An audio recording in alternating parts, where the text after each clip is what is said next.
thank you so much for coming to see me, because I think we really ought to discuss the behaviour that went on last night. Lady Devonport has called on the hostess to defend her charge, Miss Hopkins. The boys really like her. Tough. Oh, I agree it's tough, but I mean, there are lots of other people who would like her to stay, and they might be able to help her to behave in appropriate ways. The only way to help her to behave in appropriate ways is by ignoring her tantrums. I'm very sorry. Well, I am really angry with her. She was accused of having a tantrum because she didn't think she did have a tantrum. Nobody behaves like that. Come on. Lady, you can't say that her behaviour was in any way acceptable at any point in history. I am so angry about it. You've got to decide whether you want to keep her in control to the degree that you then stay, or you allow her to completely mess up your whole summer. Because as far as I understand it, if she goes, you will have to go too. She said she wanted to be chucked out. That was her parting shot at me. And if you want to get me sent away, I'll be thrilled. She flounced off into the house. I'm not going to be talked to like that. So I don't want to be angry with her because it just isn't what I do. But I do think she's out of line, and I have said so. OK, fine. Well, let's leave it at that. I do think it goes round and round in circles. Yeah. OK, well, I'll then just tell her what... Well, you could have been rude. You could be horrible to her. I don't want to be. Her father is paying you to introduce her into smart society because they're too bloody common. I think we have a personality clash. I think you do. And I think she knows that too. Miss Hopkins has decided to meet the hostess face to face.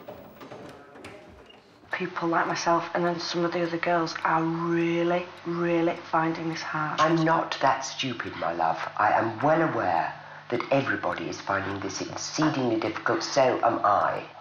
Can you look in your heart and really say that your parents and your grandfather, would he really be proud?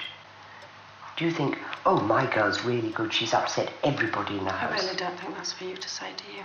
I do, because I'm older than you. Does that mean you're any wiser? I think you better leave my room now. I really do not want you to bring my family into this. It's not a class thing. Aren't you betraying your father? Who is...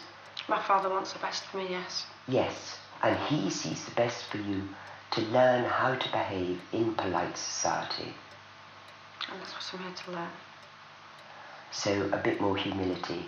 Is it OK if I can go now, please? Yes, please do. Thank you.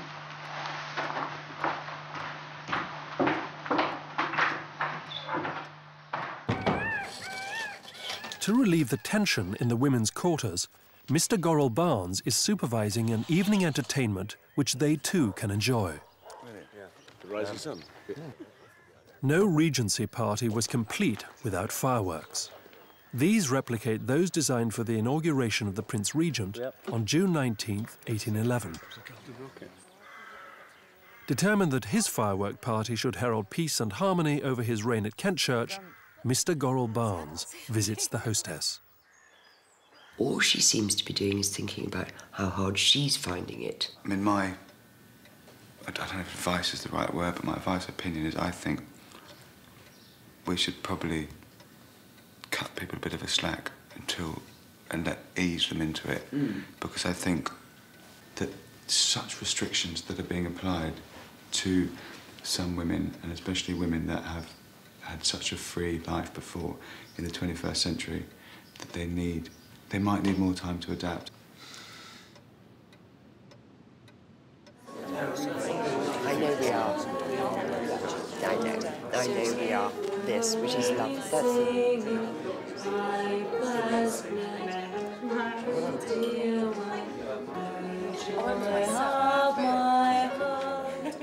I think at the moment, all of us are so worked up because it's new to all of us. I'm not worried, I just want to go. You know, I really appreciate you taking the time to talk to me. But I do, seriously. And actually, you know, that's the other thing. You ought to be having great fun because you're the rich girl. So they all ought to be making up to you, darling.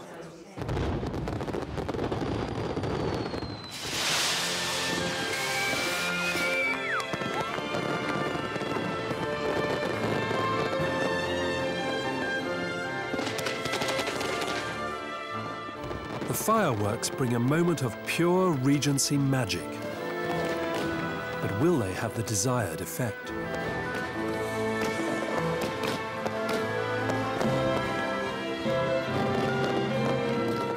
For Mr. Foxsmith, the fire of romance has already started to kindle.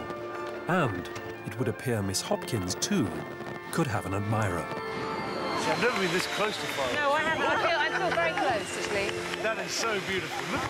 In an age that was just learning to celebrate the power of love, fueled on by a few glasses, Mr. Everett has made up his mind. He's going to convince Miss Hopkins to stay.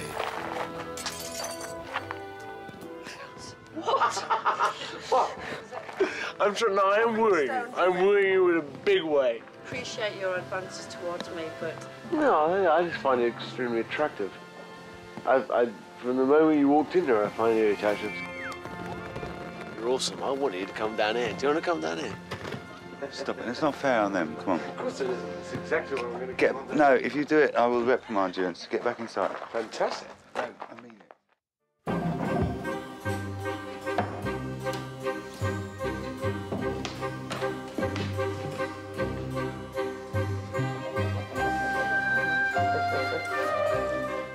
It's early days in the Regency House, but it's already clear that not all guests are created equal. Tea time? That's fine. Everyone has their own personal servant. Everyone, that is, except the lowly Miss Francesca Martin, who is dependent on the occasional kindness of a passing maid. I'm not an equal guest in the house, which on a practical level has proved to be quite difficult because I don't have my own maid, so I'm often found in my underwear running up and down the corridor looking for anyone to just do me up. Miss Francesca's position is lady's companion, effectively an unpaid servant. She's the right class, but has no money, so no Regency gentleman would think of marrying her. Certainly in this game, which is about wealth and status, I think that I'm certainly like the lowest woman. I'm ranking, you know, number 5, and I think I'm a backup plan, I think. But I don't know. I mean, yeah, I'd have to sort of seriously use some charms to attract an eligible man, I think. Miss Francesca can only look on as the other guests make their first tentative moves in the Regency mating game. There was no serenade because I couldn't think of anything to sing. Make a sundial. The only way to get on in this life is to marry someone with class or money, and preferably both. To get a wife, it was essential to look the part. This is Professor Radford, a Regency sports expert and world record sprinter.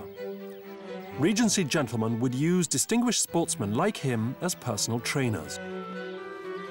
Well, the plan of attack is twofold. One, to introduce them to the pugilistic arts so that they're prepared to defend themselves and to protect the honour of a lady or whatever. And then we'll move on to a little bit of posture and deportment and how a gentleman's bearing should be attended to and considered at all times. Thank you very much. Thank you. And then we're going to take them outside and give them a breathing. Stretch their legs, get their lungs going, and introduce them to the art of pedestrianism.